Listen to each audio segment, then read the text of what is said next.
Olá! Nesse vídeo a gente vai explorar 15 regras de ouro para que a gente possa ter uma correta construção de descrições de cargo para a organização. Essas regras foram sendo colecionadas a partir da experiência profissional e eu estou aqui agora nesse vídeo para que a gente possa compartilhar e olhar atentamente cada uma delas. Importante colocar desde o início que, apesar de aparentemente simples o processo de criação de descrições de cargo, parece que é um processo aparentemente que todo mundo consegue realizar com uma certa naturalidade, mas se a gente for olhar atentamente, essas 15 dicas que a gente estará passando nesse vídeo são profundamente importantes para que essas descrições agreguem efetivamente um papel de gestão para as equipes dentro dessa empresa, dessa instituição. Vamos lá? Vamos conhecer as 15 regras? Falando então sobre a primeira regra. A primeira regra, ela está vinculada ao quanto que essa descrição ficou clara. Clara no sentido que, se uma outra pessoa, que não foi a pessoa que se envolveu na construção dessa descrição, consegue efetivamente, ao ler essa descrição, ter um entendimento claro de qual é a razão de ser desse cargo dentro da organização. Cuidados que a gente tem que ter em relação a isso. Quando a gente for descrever, por exemplo, as responsabilidades do cargo, a gente pode colocar lá manter controles.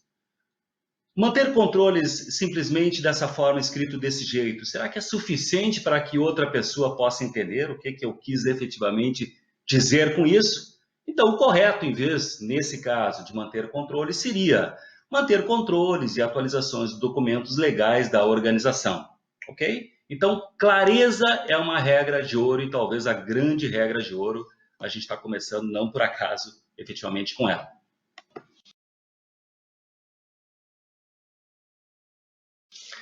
Segunda regra, a gente costuma dizer que o cargo não deve ser escrito com base no atual ocupante desta posição.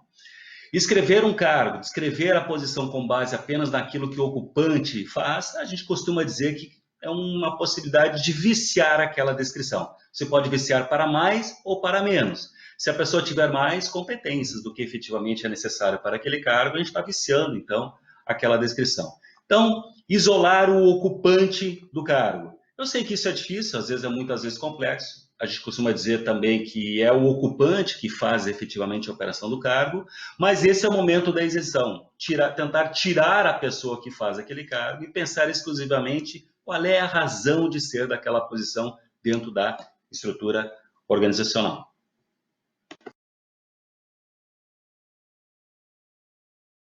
Semelhante também com a colocação anterior, que não deve ser feito com base no ocupante, a descrição do cargo, sempre que possível, escrever o cargo com uma visão de futuro, à luz daquela estratégia daquela área ou da própria organização. Escrever apenas o presente daquilo que o cargo já faz pode ser um boicote até a estratégia da organização. Então, aqui vem um exercício de tentar imaginar esse cargo no futuro. E aí, porventura, escrever condições desse cargo, escrever conteúdo que possa não ser a realidade do hoje, né? Mas se essa realidade for uma realidade curto, médio prazo, coloque lá. Não deixe de colocar alguma atividade que seja uma visão para o amanhã. Essa regra que eu vou falar agora é uma dica bastante importante para que a gente não confunda processo de trabalho ou macroprocesso com atividade. Processo, macroprocesso dentro da organização existe um pouco. Atividades existem inúmeras dentro da organização. Eu vou dar um exemplo que talvez fique bastante fácil nesse entendimento. Quando a gente fala do processo de recrutamento e seleção dentro de uma empresa, a gente está falando efetivamente de um processo. Dentro desse processo chamado recrutamento e seleção, existem várias atividades, como abrir a vaga, contatar com os candidatos, realizar entrevistas, analisar currículos e assim por diante. Então, a dica aqui que fica é que na descrição do cargo, a gente se detenha no processo, na visão do macro processo. O detalhamento depois da atividade fica para um processo a ser escrito, né? Uma atividade a ser documentada lá numa padronização da organização e tal. Importante no cargo é descrever o processo.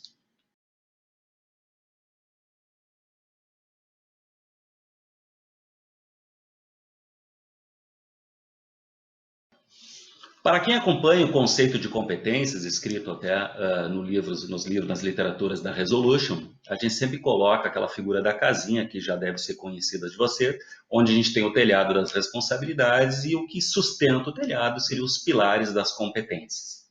Ok? Então, sempre que vocês forem escrever competências dentro de uma descrição de cargo, não esqueçam de fazer uma correlação dessa competência com alguma responsabilidade que deveria estar descrita no cargo.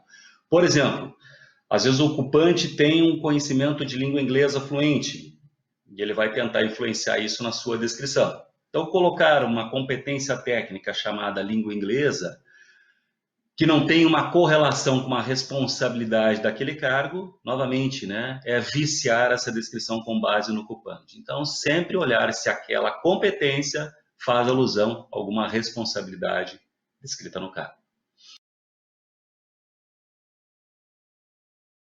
Muito cuidado, mas muito cuidado mesmo em não colocar verbos do tipo coordenar, liderar, supervisionar para cargos, para descrições de cargos que sejam cargos operacionais ou de rotina.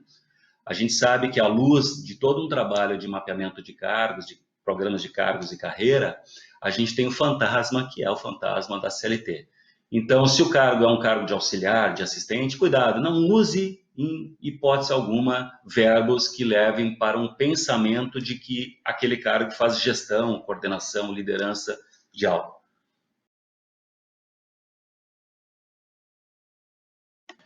Muito importante na descrição do cargo é a postura do questionamento. Muitas vezes você chega numa área, chega numa estrutura e recebe lá hoje, né, na fala do gestor, hoje a gente tem um analista júnior, um analista pleno, um analista sênior na minha estrutura. E às vezes, se a gente não faz uma crítica inicial antes dessa escrita do cargo, a gente corre o risco de escrever aquilo que o gestor está falando. Escrever o que um analista júnior faz, um sênior, um pleno e assim por diante. Então, o questionamento é tentar encontrar as fronteiras desse cargo. Perguntar, questionar, escuta, quais são os limites que existem entre a posição júnior, pleno e sênior? Será que existem efetivamente limites? Será que não deveria ser um cargo único naquela estrutura e o tratamento da senioridade ser feita lá na tabela salarial ou até mesmo na política salarial? Novamente, então, aqui a importância de se questionar, de não aceitar passivamente aquilo que a estrutura hoje representa.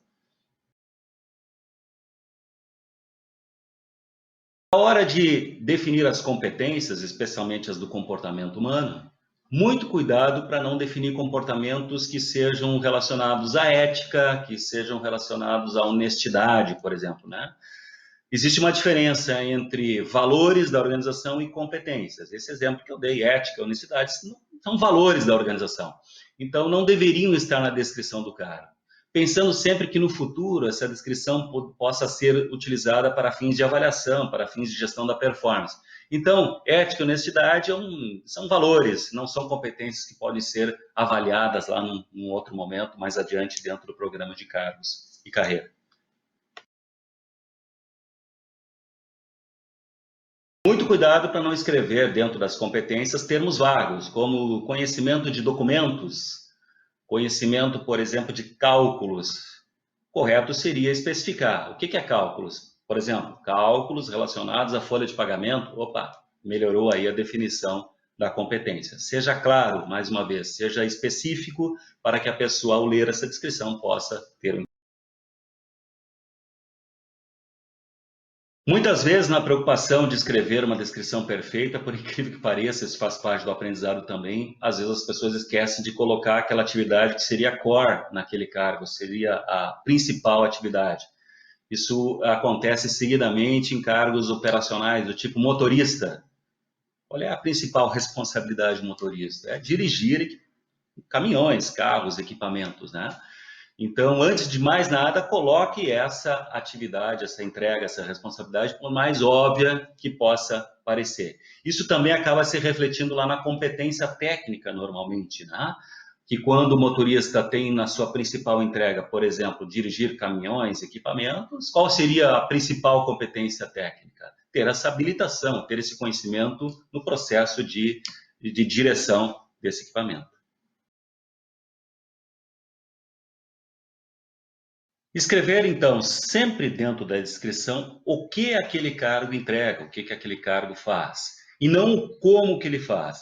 Naquele exemplo anterior, então, dirigir o caminhão, equipamento e tal, né? Muito cuidado para não ficar detalhando como, né, que ele faz. Ah, ele tem que ter cuidado, engata uma marcha. E esse tipo de situação, ou seja, o como que ele faz aquela operação, isso vai estar num outro documento, como eu já falei, num procedimento da qualidade, alguma coisa dessa natureza. Então, o que vai para a descrição, o como vai lá para o procedimento, para o padrão de processo.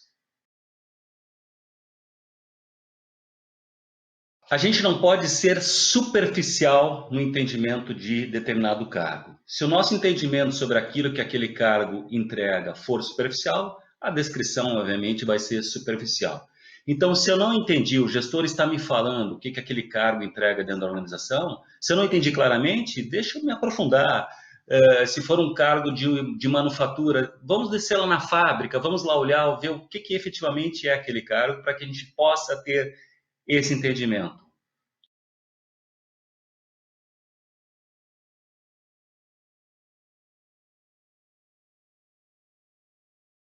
Pensando também nos possíveis desdobramentos que determinada descrição vai ter dentro de um processo de carreira, muito cuidado na hora de fazer a descrição das competências técnicas, de não reunir competências que são distintas. Por exemplo, conhecimento de legislação tributária e legislação trabalhista. Se eu for colocar isso como sendo uma competência, tem um risco aí no futuro, se eu for querer fazer gestão da performance sobre essa descrição e, consequentemente, sobre essa pessoa. Por quê? Tributário é diferente do conhecimento trabalhista. Então, sempre ter o cuidado de isolar as competências. Uma coisa, a outra vai ser outra competência. Ainda relacionado às competências, especialmente as competências técnicas, quando a gente está colocando essa competência dentro da descrição, cuidado para não já colocar a forma com que ela é desenvolvida. Então, por exemplo, se a gente for escrever a competência de legislação trabalhista, novamente, né? Então, o correto seria deixar isoladamente legislação trabalhista e não curso técnico de legislação ou formação em conhecimentos em legislação trabalhista. A competência é única.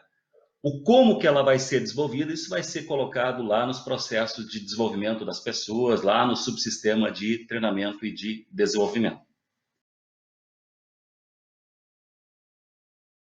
Por fim, também falando um pouco não só de regra, mas de etiqueta de uma boa descrição, cuidado, né, ao fazer a revisão final de passar um corretor ortográfico, já que a gente tem esse recurso, né, nos sistemas informatizados, para que não fique um erro grotesco de português, alguma coisa nessa natureza. Cuidar com siglas que a gente esteja usando, é muito normal a utilização de siglas dentro de uma descrição, então, se for possível, colocar entre parênteses, após essa sigla, a explicação do que ela representa. E também tomar o cuidado de não utilizar nomes de pessoas ou nomes próprios dentro da descrição. A descrição ela precisa ser impessoal, ela não pode estar atrelada a um processo que amanhã ou depois vai ser modificado através da saída ou de entrada de uma pessoa.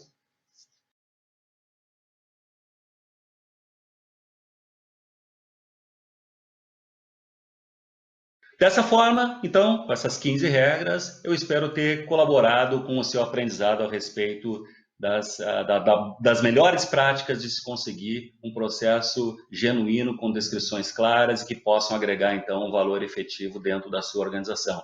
Eu desejo muito sucesso na sua estrada, muito conhecimento e acompanhe nos nossos vídeos outras dicas que podem agregar valor aí no seu desenvolvimento, no seu aprendizado dentro da disciplina de recursos humanos, ok? Forte abraço!